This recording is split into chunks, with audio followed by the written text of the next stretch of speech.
from aliens, angels, ghosts, demons, holy encounters, shadow people to Bigfoot to the outlandish. I always say if it's weird, we're here, and now you're just as strange as I am. It's okay.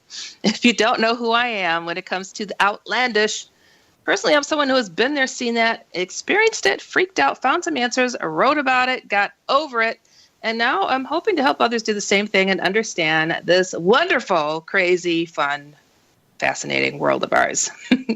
If you dare, go to my main website, which is HeidiHollis.com. You're going to find so much stuff there. I don't know if you can handle it, but it's okay. It's okay. I'm here. And I have YouTube and Twitter and Facebook and all that other good stuff on there that you guys can connect with me by. And I also want to tell you guys how you could hear this show. Most of you guys tend to listen to us through Inception Radio Network app. That's the IRN app. And it's fantastic. If you don't have it, you need to get it. And you can also listen to us through iHeart, iTunes, everything. Anything and everything that you could think of. It's there, I swear. And you could also listen to the show live by just dialing a number, like my parents, 712-770-8888. And I also always welcome you guys to call in with your questions. I know a lot of you are shy. It's okay. All is forgiven. But 1-888-919-2355, or you could go to Skype, find MJ at Inception Radio Network, and pass your questions along there. Or go into our live chat room, which is starting to fill up like crazy right now, which is irnchat.com. And I'll take your questions there. Just put everything in caps, then I can see it easier because I'm trying to do a whole bunch at once. If I don't see it in caps, it's kind of hard to go through all those questions. So I want to tell you guys, first off, thank you so very much for, my goodness, the numbers are coming in regards to the Outlanders comic, and it has been phenomenal. You guys, I'm so happy you're digging my paranormal comic strip. Just go to the outlanderscomic.com or right on the main page of InceptionRadioNetwork.com, and you will see the comics there. And man, it's been a wild ride, but there's still more to be done. So anyways, you know, it's so funny. I'm sitting here, I'm talking, and I'm getting messages popping up on my phone. It's just crazy. So if you guys hear little pa-tings, yeah. Anyways, I have to tell you what we are going to do for the first 30 minutes. I am trying to stay more consistent in doing the Outlandish Corner. Yes, because my inbox is overflowing. So what is the Outlandish Corner? That is where I take your comments, your questions, your emails of anything and everything out of the ordinary that you're experiencing out there and need advice on. And I will do my best to give you some advice without a guru or psychic mentality, because I don't have either.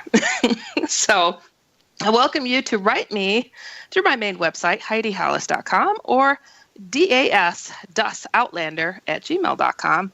And I welcome people to go to my Facebook page to send me messages, but guess what Facebook likes to do? They like to filter messages if you're not my friend, and then it piles up in this cesspool of filtered messages, and I don't get them. And yeah, I have had years and years of backlog, let me tell you. I'm just like, I don't know if I'll ever get through them all. I didn't know they were sitting there. So anyways, I'm going to invite my guest who's going to be talking after we go through this lovely barrage of emails. But Joseph Selbie is going to join me. He's the author of Physics of God, and I thought it'd be cool to have him join me on the email questions here. How are you doing there, Joseph? Doing great, Heidi.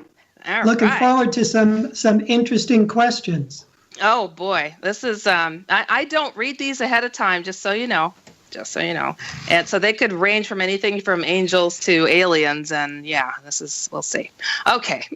This one says, Dear Heidi, I have a question. About 5 years ago, I was seeing a man that just kind of hung around on the street in front of our house. I asked my girls, then 22 and 11, if they had seen anyone. They both saw the same man. The younger saw him about a block away while on her bike. The older knew he was always out front just observing. when he showed up at my job one time, only a few feet from me, gosh, it sounds like a stalker, watching what I was doing. I directly told him he was not welcome nor wanted and to stay away from me, my house, and my family. You talked about Hat Man. This guy never wore any hat. He was always in a suit, very broad in the chest and shoulders. Hair combed back on his head, wore sunglasses, always kind of smug, like he was trying to be approachable, but it was fake. The weird thing was all his coloring, clothes, hair, even glasses were like a soft gray silver. No real identifiable facial features. Me, my whole family, bound the house down to the four corners of the property, and I haven't seen him, nor have the girls. So what the hazel was that? She said the bad word, though. Ooh, okay. I'll take this first, and then I'll see what you think of that one, Joseph. I have heard of these more gray, spooky, guys hanging around. And when you say silver and grayish, it makes me think alien sometimes, but then you blessed your property and it stayed away. So, I'm of the notion that evil is evil. And if it takes having to pray over something to protect it, to put the good positive vibes out there, then, what's it matter what it was? You got rid of it, and that's a good thing. So I don't think some things just exist without being able to define it always, science or not. And speaking of which, we're going to talk about some of that later. But it's like, I don't think that we always have to pinpoint and define and say, there it is, that's what it is. And then we feel better. I don't think we always feel better. I think sometimes we could confuse things and cross odd lines that, I don't know, it just gets kind of gray, literally. So what do you think of that one, Joseph? That was a little different. That's a little different. I agree with you, though. I don't think we can always know. I think there's a lot more mystery than we'll ever be able to solve. But she did the right thing. She went to prayer and inner protection, and that's maybe the lesson right there for her.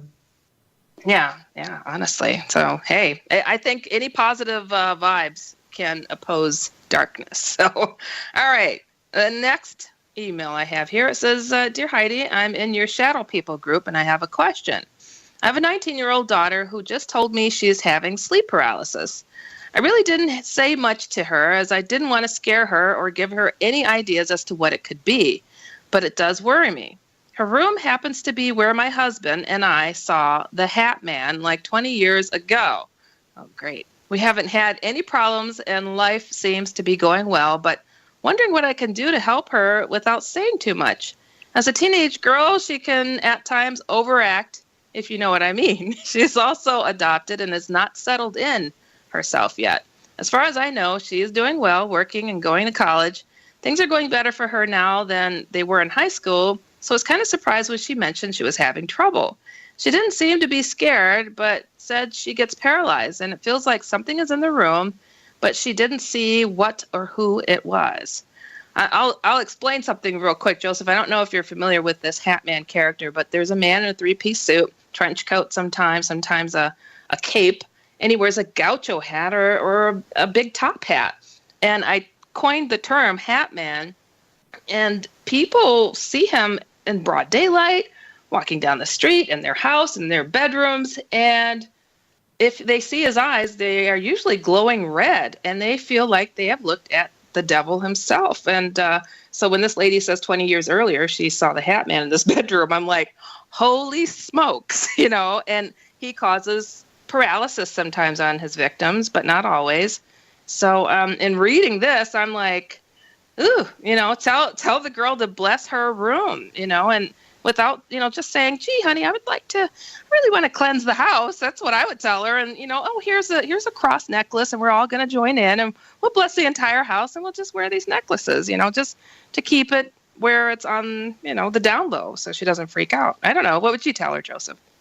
Well, I would probably tell her the same thing. I might also add that she might want to talk to her daughter and see if there are other fear issues happening where she's, got some deep-seated things that may or may not be unrelated to the Hat Man idea, or just that she's attracting the Hat Man with her fears. But in any event, whether it's a Hat Man or it's some deep-seated fear about failure or life, or, as she said, she hasn't settled yet into the reality of being adopted, that, address that. There's many ways to address it, not all with a psychologist, but just finding out how she feels. Getting her to talk is the main thing, and teenagers are notoriously difficult to get to talk. But to get her to start sharing what's happening inside. So, wow, you're a natural. Love it. All right. Very cool. No, that's really good advice.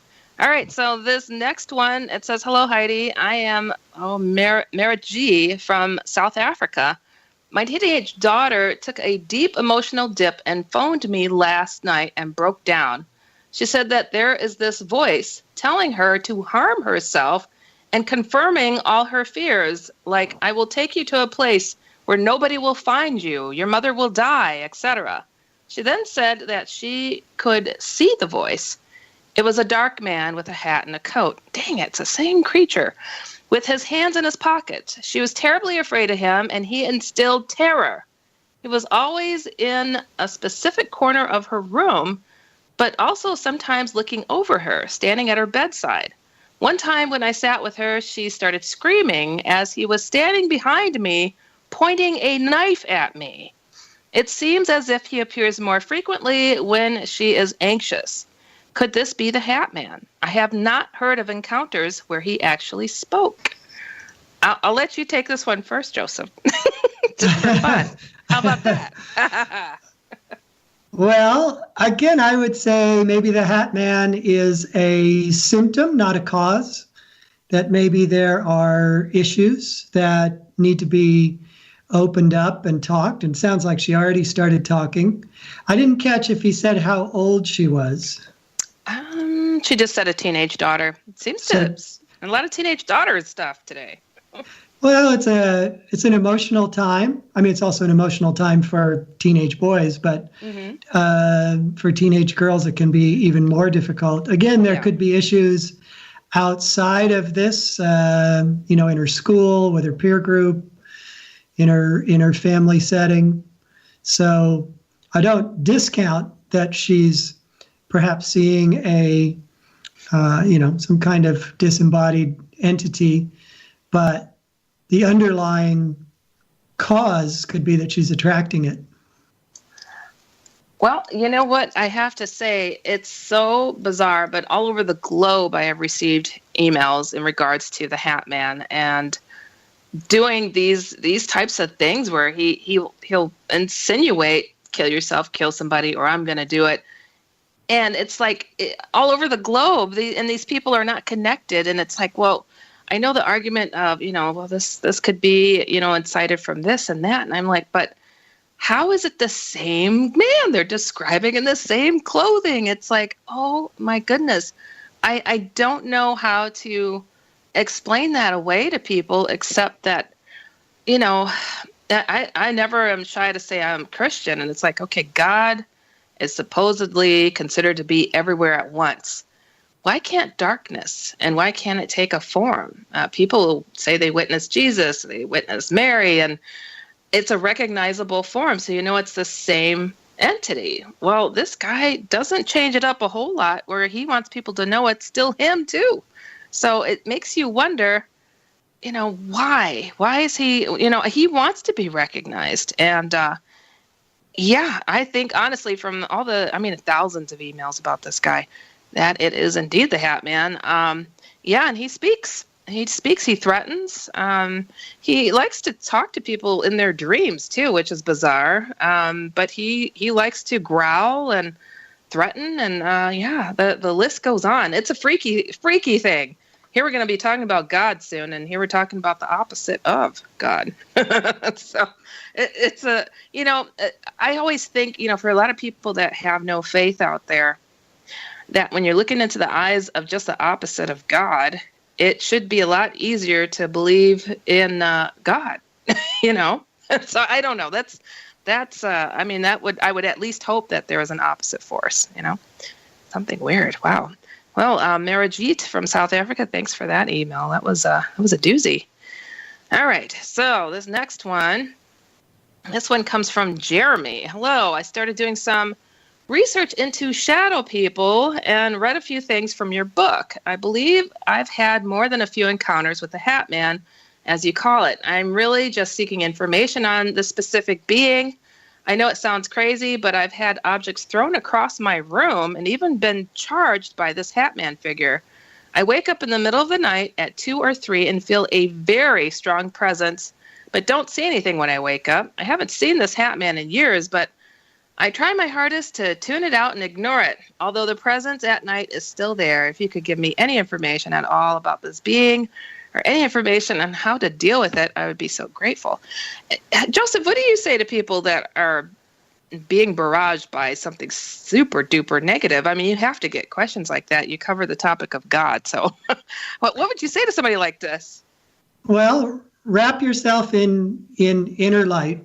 There's an exercise you can do. It's very simple, where you stand, you put your arms straight out at your sides, and you bring your arms together and touch your palms. And as you do so, you can say anything you want, really. It can be Jesus protect me, God protect me. There's Om Tat Sat, which is a Sanskrit mantra. And then open your hands up, move your arms around and bring them and touch them behind you and say the same thing, God protect me or Jesus protect me. And as you're doing it, feel as if you are building a cocoon of light around you, and seek that inner protection. Oh, that's beautiful. A lot of people, I don't know what it is, but it's like I am absolutely inundated, and it's getting worse out there in regards to people experiencing negative things. And there's also a unprecedented number of people that are leaving the church, leaving their faith behind. And it's like, does this go hand in hand? You know, but sometimes it seems like darkness is attracted to the light. If somebody's really a bright light, that these things come to them like a bug.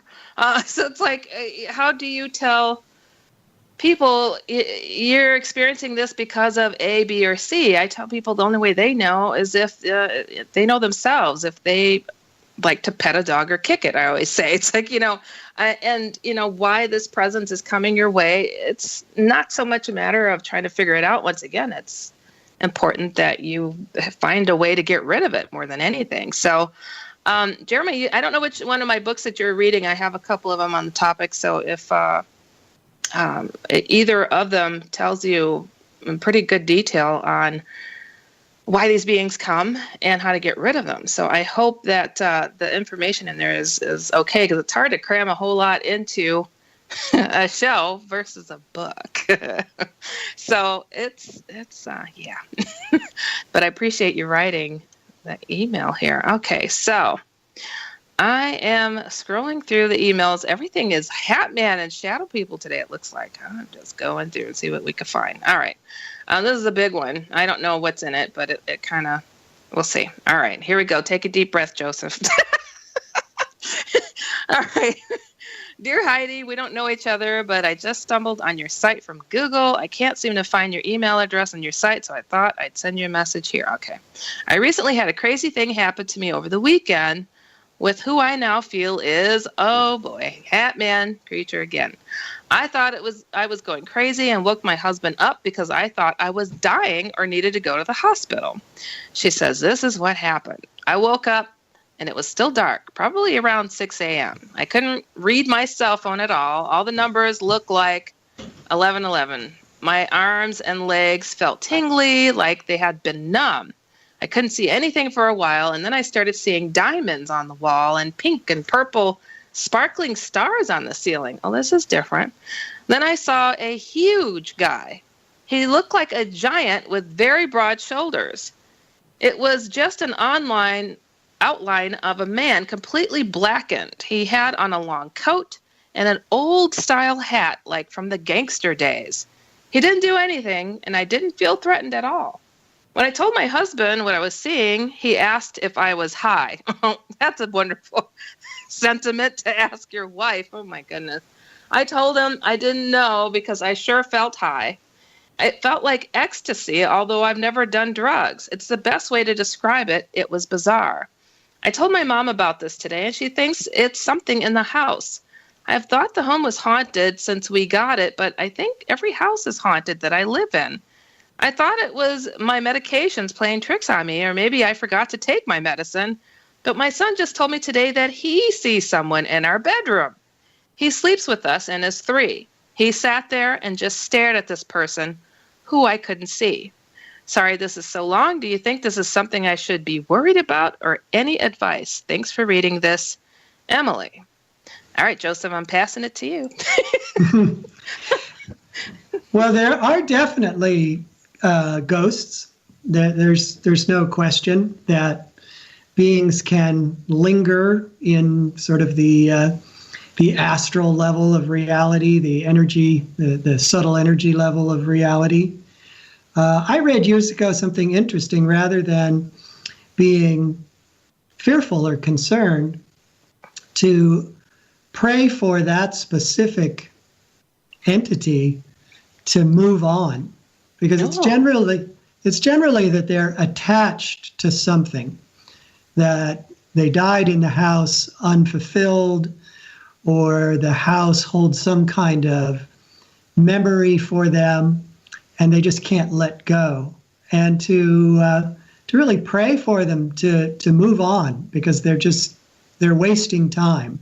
They're wasting their soul's journey by lingering so long, and to encourage them to take their next step and to get beyond their fear, get beyond their attachment. Oh, that's good advice. And when you're dealing with a haunting, that's because sometimes I can't help but to wonder why some of them are there. You'll hear stories of the person that lived there was such a good person. I don't know why they're haunting the location and scaring people because they're there. So sometimes I don't know their purpose, but that sounds like a good idea to pray for them to continue to grow with their soul. So that's fascinating. Good advice. What I would say to this person that experienced this hat man, it seems like this is an ongoing problem for this person, and they may be somewhat gifted. And everywhere I move too, I'm like, great, this place is haunted. But I'm like, hold on, maybe I'm the haunted one. Maybe I'm the one that's just able to see this stuff. And I don't think I'm a psychic or anything special. I think everybody's got these abilities to see, and some just see a little bit better, and some of us ignore better because it's there. And I had a ghost hunter come on once that told me, what's the purpose in getting rid of ghosts? They're everywhere. He's like, what are you going to just tell them to move down the street or step outside? He's like, you can't get rid of them. Just tell them to keep it down. I'm like, that's different. But I'm like, okay, but I don't know. I just tend to feel that if I'm paying the rent and they're not, they shouldn't be there. So, but I think most ghosts have no malevolent intent. They're just confused. If they're a person, right? Yeah. Yeah. Yeah, truly. I get what you mean.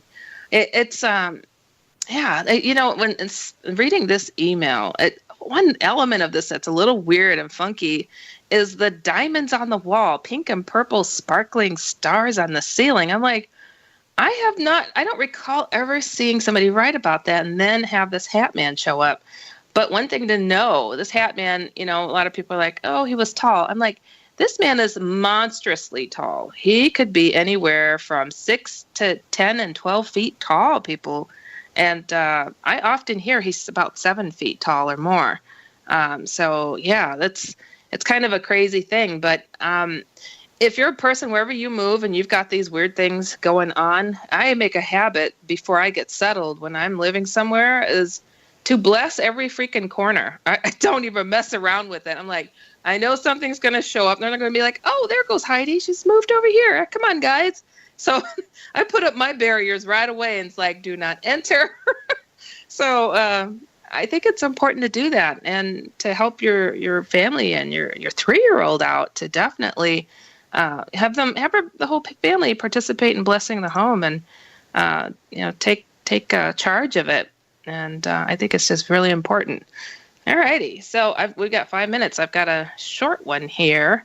And of course, it looks like shadow people once again. Okay.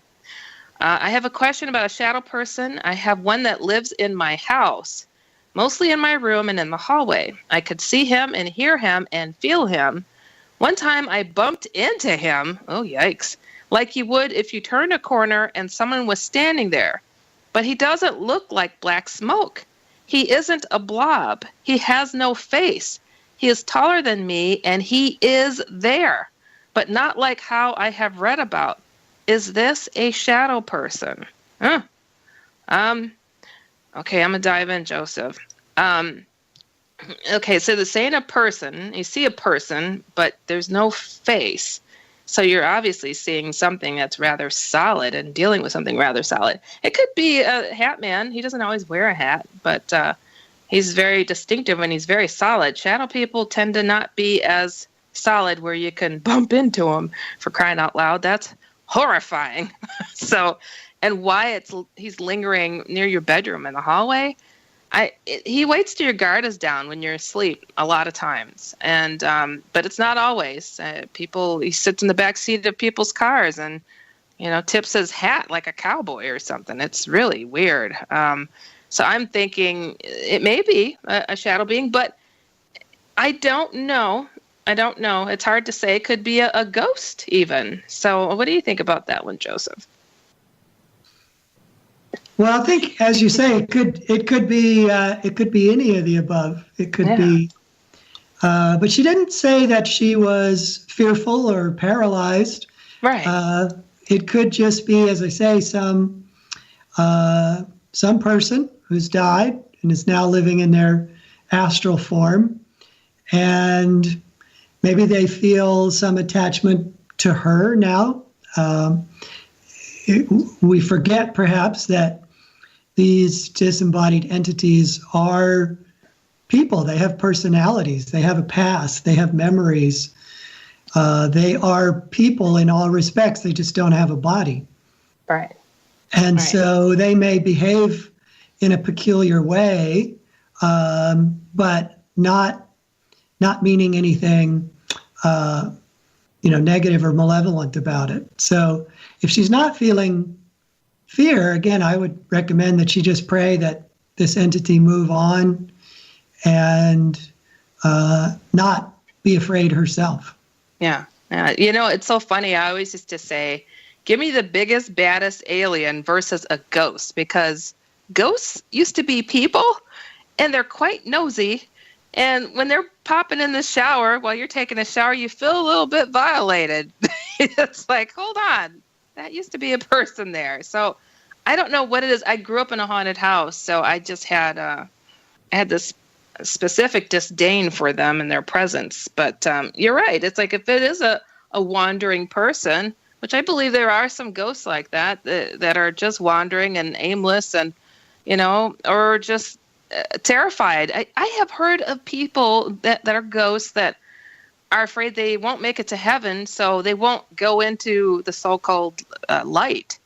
And I'm like, wow, that's some serious apprehension. If you're stubborn in this lifetime, you're stubborn in the next, huh, Joseph, you think? Well, if you, for some reason, really, really believed in hell, I might hesitate myself. Yeah. Well, that makes sense. It's like, oh, no, I'm not going there. I'm going to be judged. It's happening.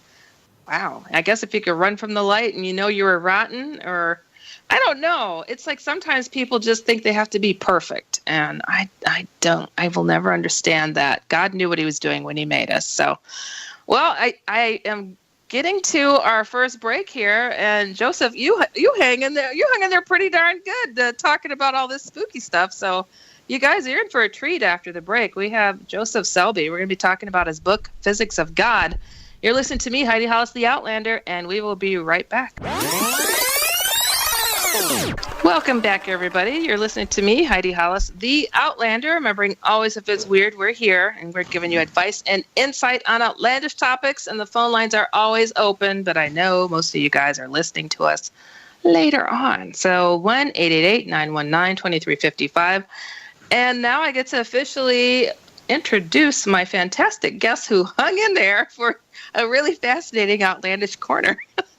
Joseph Selbie makes the complex and obscure simple and clear. A dedicated meditator for over 40 years, he has taught yoga and meditation throughout the U.S. and Europe. He's also been an avid follower of the unfolding new paradigm of science, and he is known for creating bridges of understanding between the modern evidence-based discoveries of science and the ancient experience-based discoveries of the mystics. Everybody give a round of applause to Joseph Selbie. Woo! We're going crazy here, Joseph. How the heck are you? I'm doing great, thank you. Yeah, so that was fascinating. You know, I was like, physics of God, and his background is interesting. I'm going to just slather on the paranormal email to him.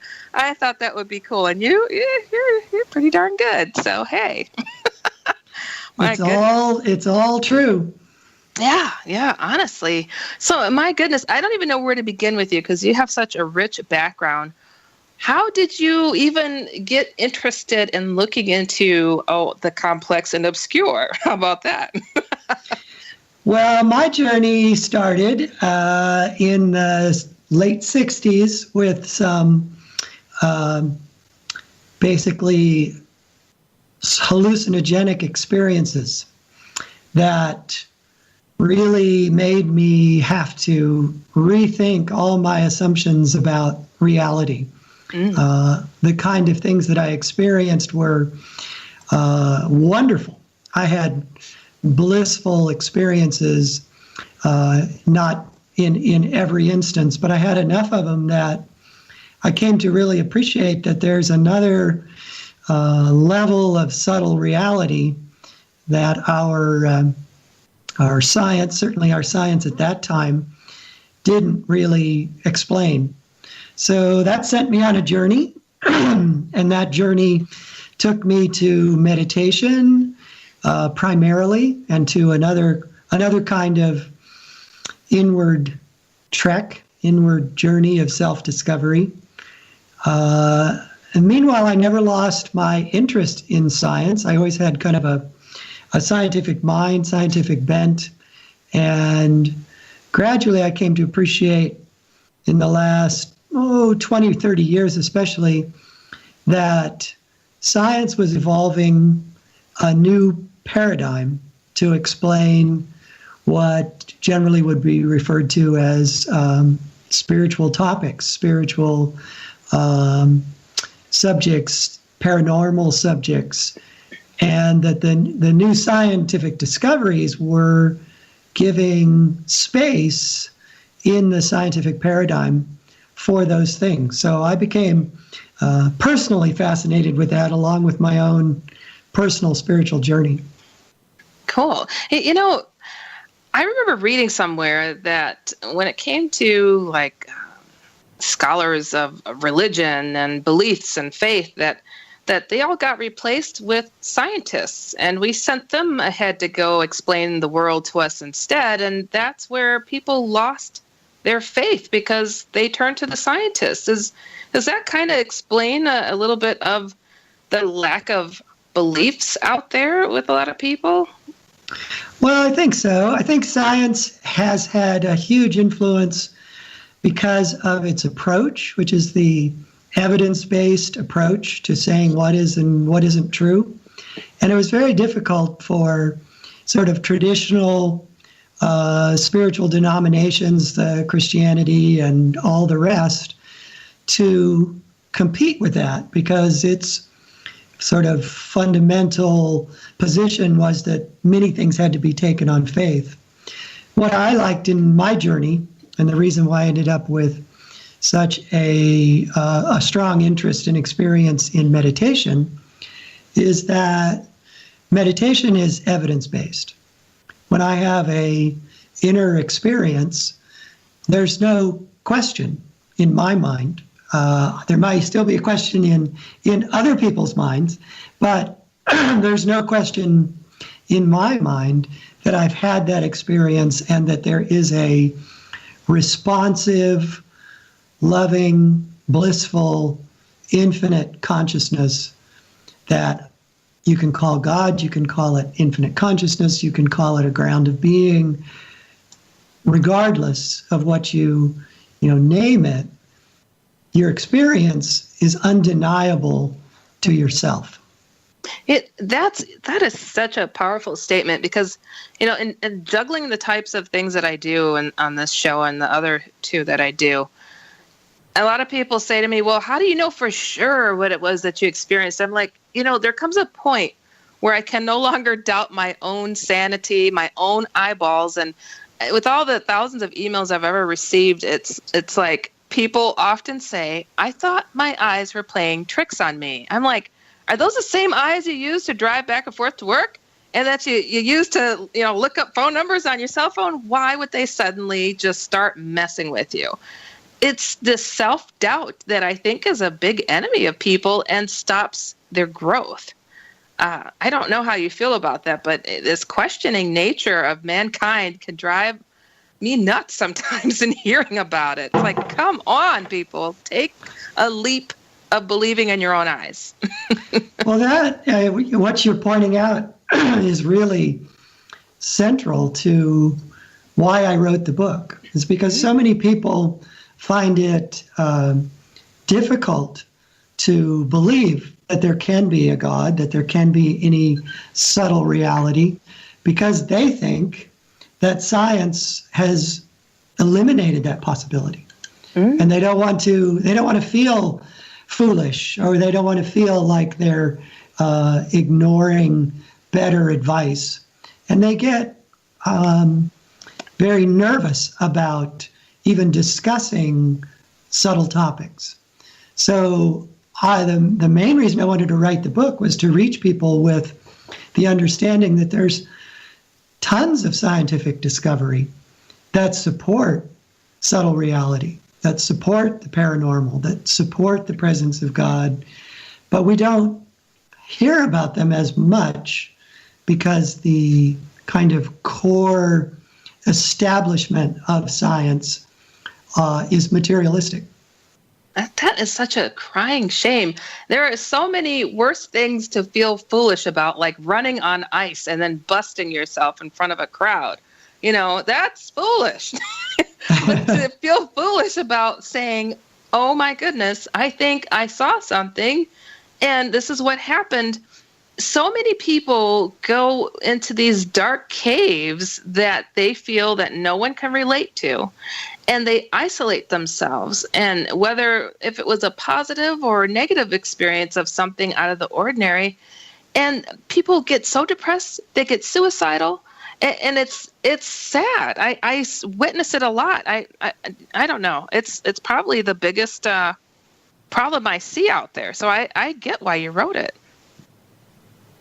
Yeah, a lot of people have said to me that after they've read it, that they're gonna send it to half a dozen people that they know who they've had that kind of conversation with, where they just can't bring themselves to embrace a spiritual life or a spiritual reality because of this barrier of science.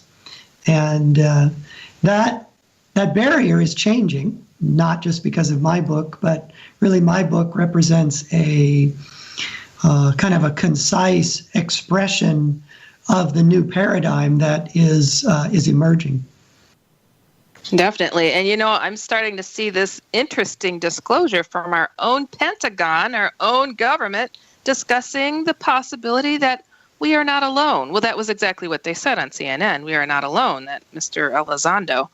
And now they're getting loud radio waves from space. I just posted that on my Facebook. It's like there seems to be like they're testing the waters to see where people are at and if they can handle this other reality coming forward. And, I don't know, they used to think that we'd all go running in the streets panicked. And I'm like, I've asked people on the street, so did you hear the big news? Well, what's that? We're not alone. Oh, cool. It's like people aren't getting it. They're not panicked. They're just like, it's about time somebody said something. I'm like, this is cool. This is a cool time we're in, don't you think? Yes, I think we're really going through some fundamental changes, paradigm changes. My goodness, there's so much ground to cover, and all of us who have been a bit poo-pooed over the years, we're going to be ones that the go-to people, like, please tell me what's happening. So it's all good though, love thy neighbor. So your some of the things that you cover in your book is one of my favorite topics, like near-death experiences and the mystical experience. And you suggest that there are common roots of these two. So how do you connect the two? Well, earlier we were talking about disembodied entities, ghosts, and the fact that they're stuck here. They're not moving on to higher, subtle realms.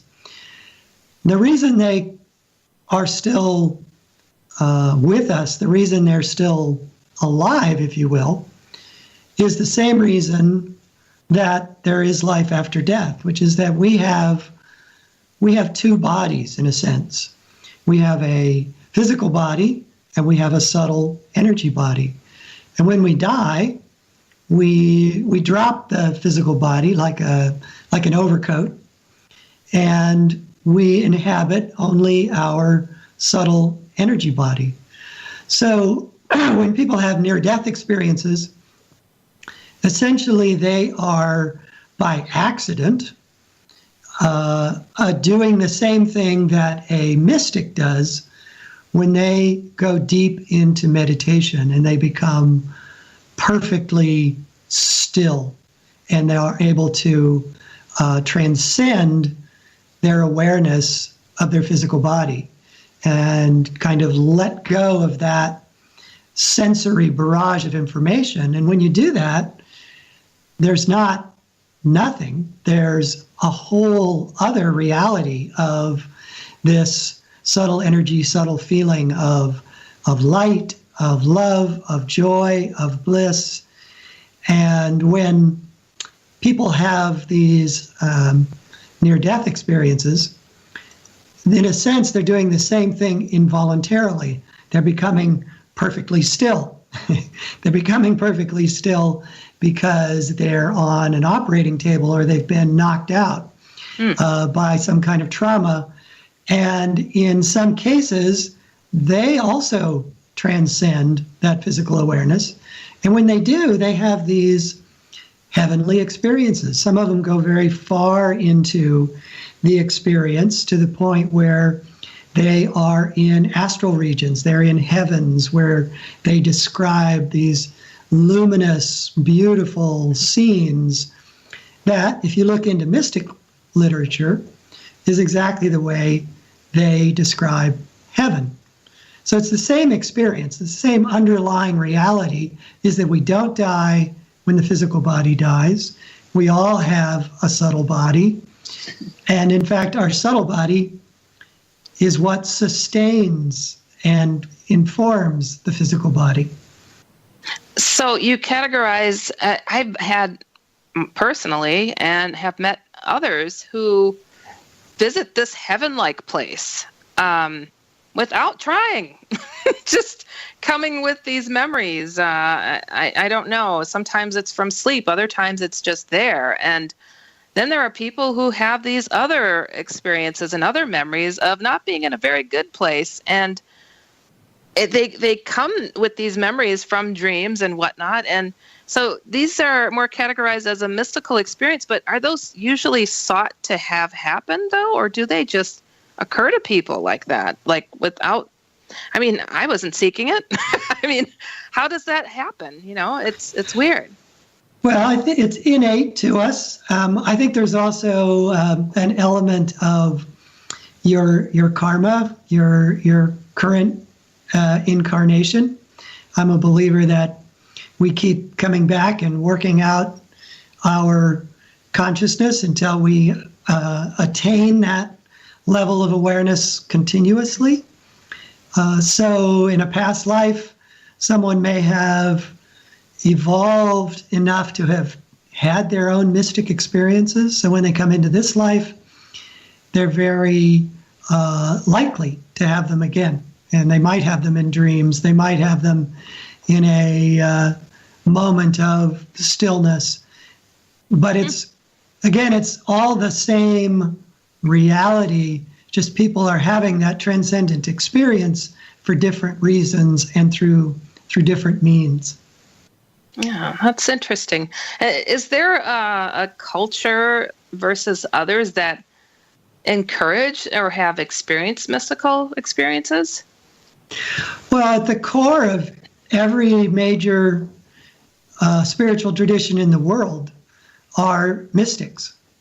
The mystics are the founders of the religions. The religions become less and less mystical over time and more organizational and more bound by dogma and the insistence that people accept one religious tradition over another in order to kind of perpetuate the religious tradition. But if you go back to the core, if you go and read carefully the lives and testimony of these mystics, they all say the same thing. Doesn't matter what religious tradition they're from. They all experience a consciousness that is much greater than their limited consciousness they have when they're in their physical bodies. They all feel a knowable, knowing, conscious presence that surrounds them and penetrates them, and that they're able with practice and with discipline to have that experience whenever they want, and they can rise to those experiences of the heavens or even more rarefied experiences where they just feel themselves omnipresent in all of creation. I have always felt like The Prisoner Who Escaped allegory of the cave by Plato. And it sounds like you're describing that the mystics are kind of like that. The ones that got out of the cave and saw what was actually casting the shadows on the back of the cave and was trying to explain to the other prisoners, no, that's not real. Over here is. Come out the cave and have a peek. Yeah, well, that's what the mystics have been saying to us for millennia. And, the good news is that eventually we will learn it. We will leave the cave. It's our destiny. It's far more who we are than our physical bodies and our emotional concerns of the moment and our aspirations that only pertain to this life. We're all divine. We're all gods in our own right. And I don't call myself a god, though. Well, God, think of it as gods with a small g. My goodness. Well, it's I think we do doubt the human potential way too much. And, even when people are faced with something utterly evil and they're looking at it eye to eye and they wonder why, this thing comes at me all the time, but it never kills me. It never takes me out. Though I'm fearful it will, it just doesn't. And I'm like, that's because they can't unless you allow it to some extent. There's something about the human potential, the power of the soul, and the spark of God in us that keeps these negative things at bay until we succumb to it somehow, whether consciously or not. How do you feel about that? About there being negative entities? Do you in the world, or do you not submit to that kind of thinking that there may be evil out there? No, I think there are negative entities. I think there is evil in the sense of beings, people like ourselves, who have become so confused, so twisted in their perspective on what reality is and what their potential is, that they live very, very dark lives. I don't think they are evil for all time. I think that you or I or anyone could have experimented with that level of darkness and found our way out of it. So it's not permanent, but it's, I think people get caught in fear, they get caught in subtle power, but mostly the disembodied entities are just confused. They're not ready to move on. I see. Yeah, it's some of the things that come across my computer. Sometimes I'm like, what the heck was that? I love that people are taking the step forward to have their voice be heard and to say, I experienced this. Can someone help me figure out what it was? It's fascinating, and it really lets me know that if anybody says they have all the answers, just run from them. And there's a lot to learn out there. That there are. I mean, what do you think about there being interdimensional beings coming our way sometimes? Definitely. I think if you by that you mean that they're aliens, not of this earth, then or parallel universes, even, yeah, or parallel universes, even all of that is still the same principle that we have subtle bodies. So if an alien is coming who's never been to the earth, they're still using their subtle body to become known to us, to be interacting with us. They have to work through this agency of subtle energy, subtle reality. In physics, there's the whole realm of what's called the bulk. And in quantum physics, particularly in string theory, there is this idea that our universe is really just a bubble in a vast sea of energy. And they even refer to them as bubble universes. And that it posits, string theory posits, that there could be millions of other bubble universes in this subtle energy, what I call the energy verse. And the energy verse is two-dimensional. It's pure light. It's pure energy. And it's only the bubble universes that are three-dimensional. So with the right understanding, the mystics are able to not only transcend their physical bodies, but they could roam that broader reality, that huge, vast reality of two-dimensional energy and other bubble universes. They could roam that at will. Wow, some people say I should live in a bubble, and it's fascinating. I don't think I'll ever get bored talking about all the different possibilities out there, because there's so many things I don't get. And I have to put this on record, and I'm curious what you suggest to people like myself when it comes to meditation. I suck at it. I fall right to sleep. I can't do it.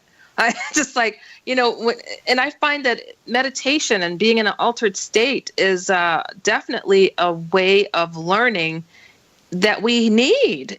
We do it in our sleep, but to be able to control it through meditation and to explore, I think it's so necessary. What do you tell people how to even begin to do some meditation? Well, the main thing I tell people is that it's worth every minute of trying, that you're not going to be instantly able to have deep experiences, no more than you are instantly able to take, play a new sport at a high level on day one. You do have to practice, but it is so worth it. If I could have one wish granted, it would be that everybody in the world would understand how blissful they can be in meditation. It's just simply the most wonderful experience you will ever have in your life if you can stick with it and make it happen. Oh, gosh, I so wish. I'm unsuccessful with hypnosis, too, and it's like, but I shouldn't say that 100%. I mean, I've had some odd successes, and I don't know. I have to get your advice on that and how to do I guess, step 1, step 2, step 3. Like, what are some of the good ways to go about doing that? But we've got to get to our break. You guys, you're listening to me, Heidi Hollis, the Outlander, and we will be right back. Welcome back, everybody. You're listening to me, Heidi Hollis, the Outlander, and we have Joseph Selbie, and we're having some really interesting conversation here. I was asking you about meditation, and I am a thick-skulled person. I don't know why. I can't do it. I fall asleep. But oddly, okay, I've had some successes, and one time, I don't even know what to tell you. I was like, okay, I'm really going to do it this time. I'm going to really meditate and see where I go. And I am not kidding you. I shot straight up into outer space, and I'm going, whoa. And I'm just like hanging there, and I'm like, I'm really here. And I saw like this red plasma like stuff floating by, and then I'm like, hello, is anybody, it was the strangest thing. And I'm like, oh, that's what people say they can do. So is that common for people to have difficulty and to have weird success at odd times? I don't know.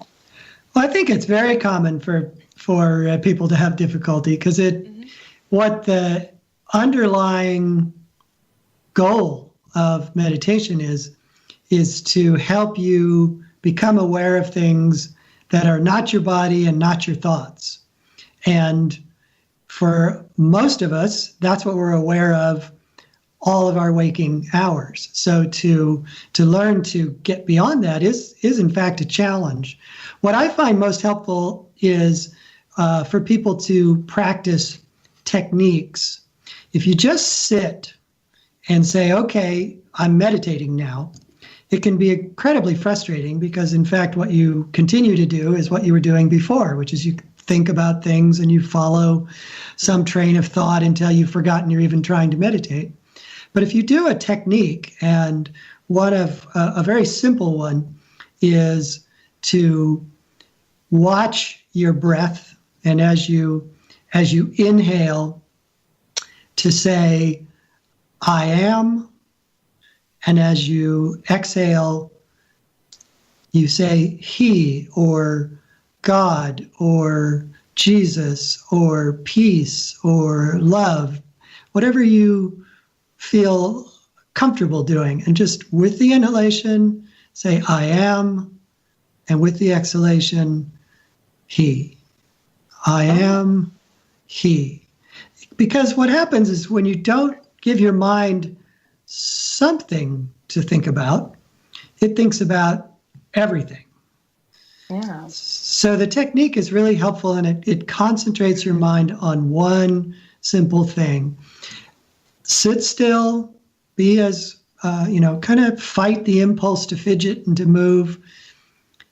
And if you stick with it, even for a week or two, you will find that your breath slows way down and that you start to feel interiorized. It's a little bit difficult to describe, but you feel like you're still in your body, you're still aware of your body, but it's beginning to relax and let go and release the normal tension that we carry in our bodies. And it's very, very nice feeling. It's very, very positive feeling. You've got a very calming voice. Do you do like audio tape teaching people this? Well, I don't actually myself, but there are many of them. I can recommend an app that an organization I'm connected with just developed, and it's just simply called the Ananda, A-N-A-N-D-A, Ananda meditation app. You can get it on iTunes, you can get it on Android, and it is full of guided meditations that some of which are based on that basic technique I just mentioned.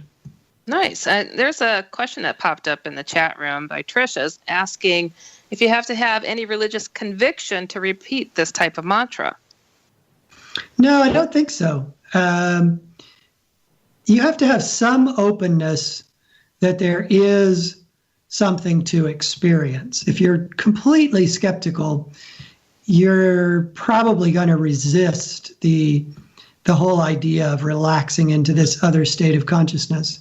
But if you're at least just open to the thought, and most people, as you were alluding earlier, many people have these kind of experiences by accident. Maybe they were at the beach and they were watching the waves roll in, and suddenly they realized that, 5 minutes had gone by and they had just been enjoying a very pleasant state of being where they let down and they relaxed.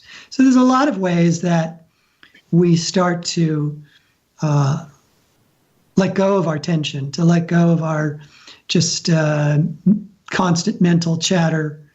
How long do you suggest people first try it for? 10, 15, 20 minutes? Or? Well, I would say 10 minutes, but I would also say if you can't do it 10 minutes, don't feel like that's some magic number. If you can only do it for 5 minutes, if you only do it for 2 minutes, do it, but do it with the intention that you're going to do it the next day and the next day and the next day. Because the 2 minutes will only be a start, but a start is better than deciding I can't do this or this isn't for me. Just keep working at it. It's really worth it. Are there other steps that come into it, like you start to visualize or focus on something as you get better at it, right? And then you can increase your time and aim for the stars if you want, huh? Yes. No, there's no limit to it. We're really talking about getting people over the hurdle of starting. But once you get a taste for it and you perhaps dip into things like the Ananda Meditation app, you'll find that there are a lot of very moving guided meditations that you can follow that help you, again, get out of your normal thought pattern and guide you into expanding into space, expanding into your heart, expanding with light. There's a lot of ways to bring that experience to yourself. Nice. Now, we have to get into this title of your book itself says the physics of God. So there are scientific approaches to a lot of what it is that you put in this book. So how about diving in a little bit into that angle?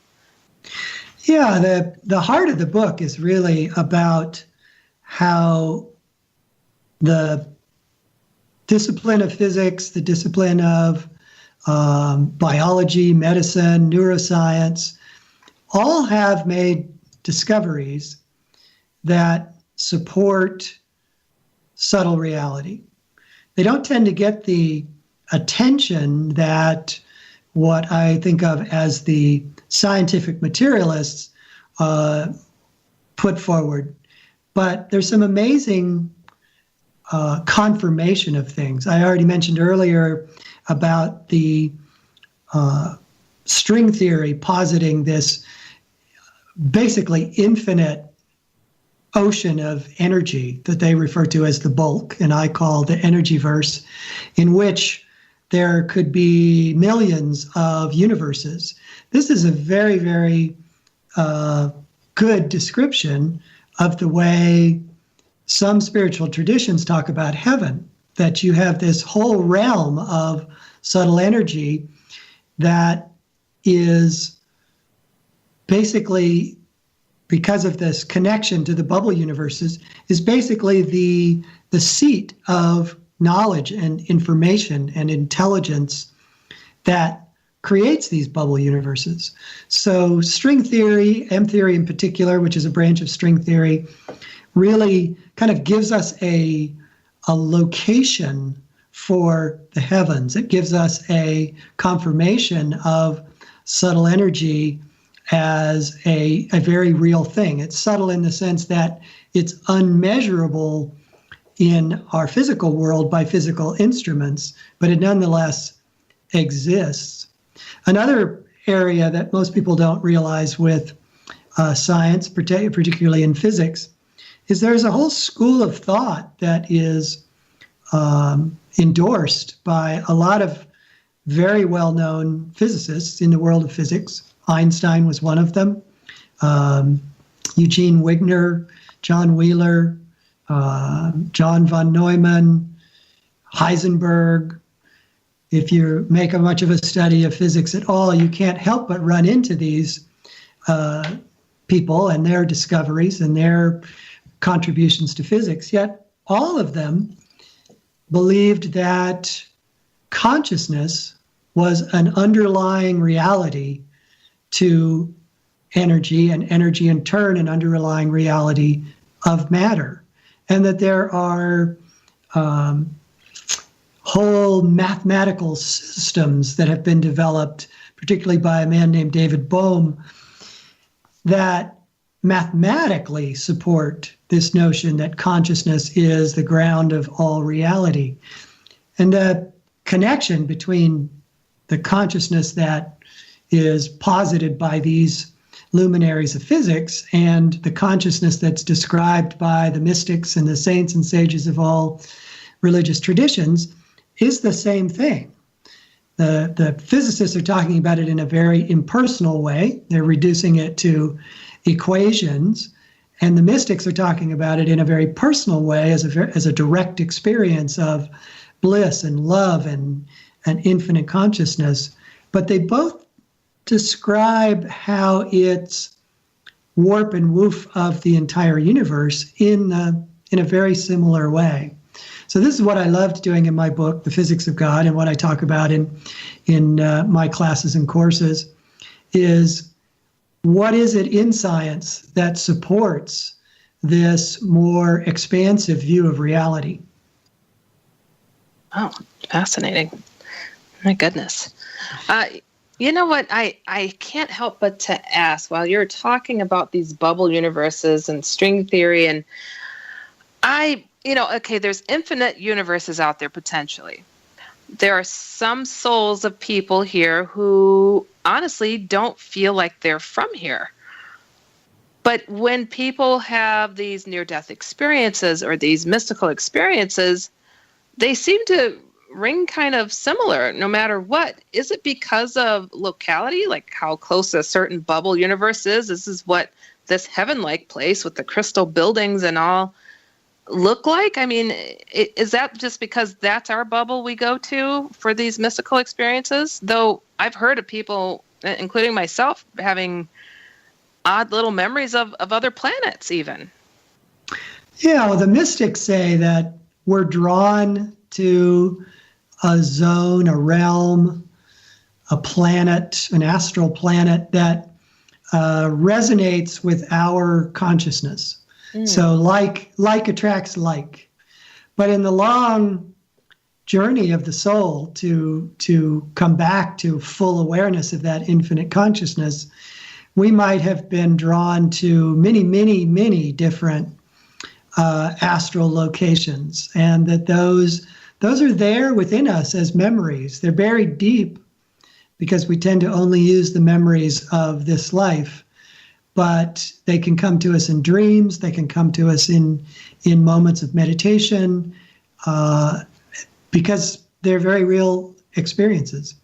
Yeah. So, and now you're of the belief too that, say, if somebody had a past life and they lost an arm, they may be born without an arm in this lifetime. How does that kind of thing carry over, that it actually manifests? Well, I've never heard that one precisely. I can imagine a scenario where they lost an arm in a previous life and came into this life with that fear that they would lose an arm. And lo and behold, they do lose an arm because they're attracting to themselves that experience based on their prior fear. But they do say that when you're born with a certain DNA potential of that might determine some of how you look, but that if you have a strong personality, a strong sense of who you are, you might begin to override that DNA and look more and more like you did look in your last lifetime. Ooh. So if we say that's the milkman's kid, because they don't look like anybody in the family, it's because they did it to themselves? That's what, it wasn't a swap at the hospital or anything? Well, I can't rule out the hospital swap, but you can. They have many studies of identical twins have shown that some of them remain very similar in the way they look throughout their lives, but many don't. Yeah. Many begin to veer off. They don't look so radically different that you wouldn't, on looking at them, realize that they were twins, but they certainly don't look close. And in fact, one of the amazing things that has been discovered, again, fairly recently in genetics, is that what it used to be considered that our DNA was fixed from birth. The DNA we were born with would determine how we were susceptible to diseases, how we aged, what physical kind of abilities we might have, that was all fixed. That whole model is completely gone now. And they have found that we can activate DNA that we were born with but was inactive. So we can basically turn on and turn off genes in our cells. So that's what twins do who veer, is that they have discovered that the DNA that's activated in one twin and the DNA that's activated in another twin can be very, very different later in their lives. Oh, that is, I know a lot of people that would love to know how to activate or inactivate some of their genes, including the one that causes certain people to be predisposed to become addicts, or have high blood pressure. Yeah, you can, by changing your thought patterns, by changing your habits, by changing your diet, by including exercise, by doing basically any positive thing, and especially, I'll plug it once more, meditation. Yeah. You activate genes just by doing those things. And you not only activate genes that encourage a positive health, but you also deactivate genes that make you susceptible to things like drug addiction or particular kinds of diseases. So, in other words, you're telling people that they should have a New Year's resolution to change your genes every year. It's like change those genes. Hone in on your genes, and you do this through meditation and prayer. Then you're saying to say, whatever it is, God, fix those, please. I don't want that. I don't want this either. Well, in a very real way, you fix them. Praying to God would elevate your consciousness, and elevating your consciousness would change those genes. There was an experiment done with men who suffered from, I forget what it was exactly, but they had a real medical condition that was not life-threatening, but would severely limit their quality of life. And they put them on a regimen of exercise, diet, that they all adhered to for about 3 months. And at the end of those 3 months, they tested them, and they had activated 7,000 genes. Wow. Huh. So we activate and deactivate genes every day. Oh, that's something I can say I've never heard of.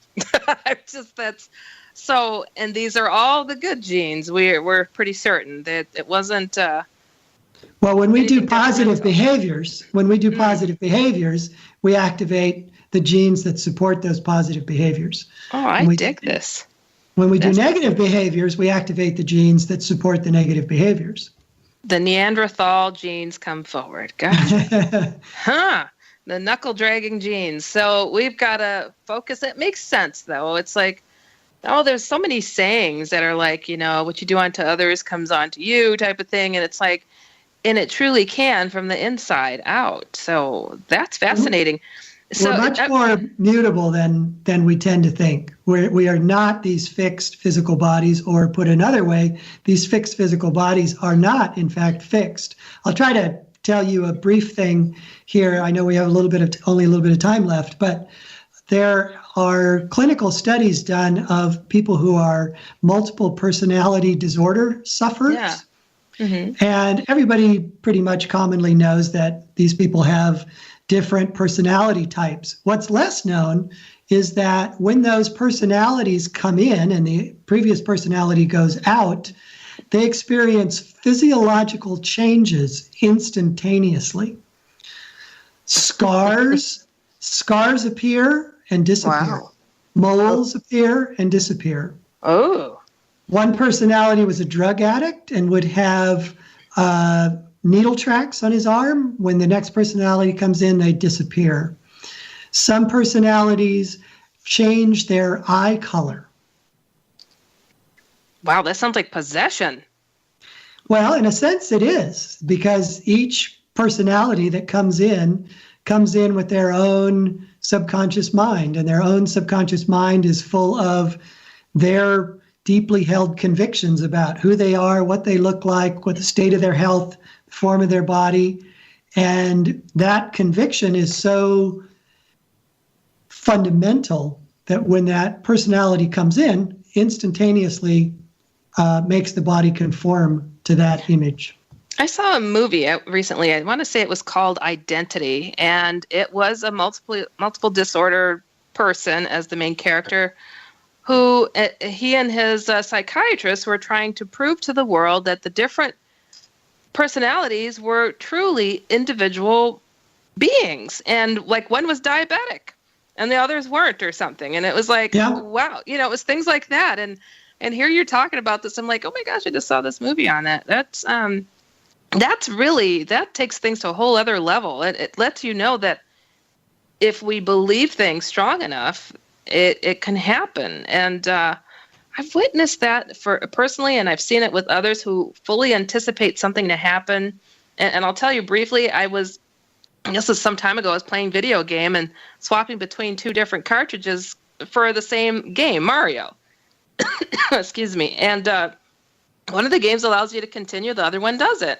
I'm playing, my friend comes in, she goes, you got to start all over again because you died. I'm like, no, I could continue. And sure enough, the screen pops up and allows me to continue, though it did not exist. It was the strangest thing. And she's like, that doesn't happen. And it never happened again once I realized it wasn't really a reality of the game. Now, our minds are very, very, very powerful. We share God's mind. We share the infinite intelligence. We just don't use it very well. We are his children. We are unaware of the fact that we are manifesting the bodies that we have. Yeah, and we change the environment. I mean, how could I have encouraged a game to do something? Just the weirdest thing. But gosh, we're coming to the bottom of the show. Your website is physicsandgod.com. And you have an event coming up in April for people to go check out as well? Yeah, I have several events. Anybody who's in the Sacramento area might be interested in the Healing Arts Festival that's held on April 8th. I forget the location, but if you look up Healing Arts Festival, you can't miss it. And I'm speaking on Saturday afternoon. I'll be in Seattle on April 13th and 14th. I'll be back in Sacramento on April 20th and 21st. Nice. I have a number of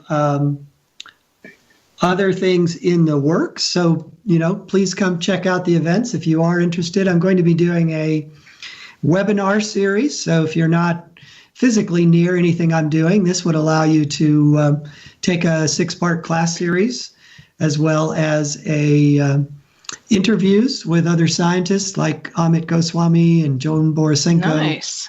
Wow. Well, that's fascinating. So go to physicsandgod.com. And I have to say, thank you so much for coming on the show. This was a lot of fun, Joseph Selbie, and we'll have to have you back on again. Yeah, please do. It's been my pleasure. Yeah, so you guys, we've come to the bottom of another program. Remember, you can catch me here every Friday at 8 p.m. Central, 9 p.m. Eastern. You've been listening to me, Heidi Hollis, the Outlander. Remembering always, if it's weird, we're here. Good night, everybody.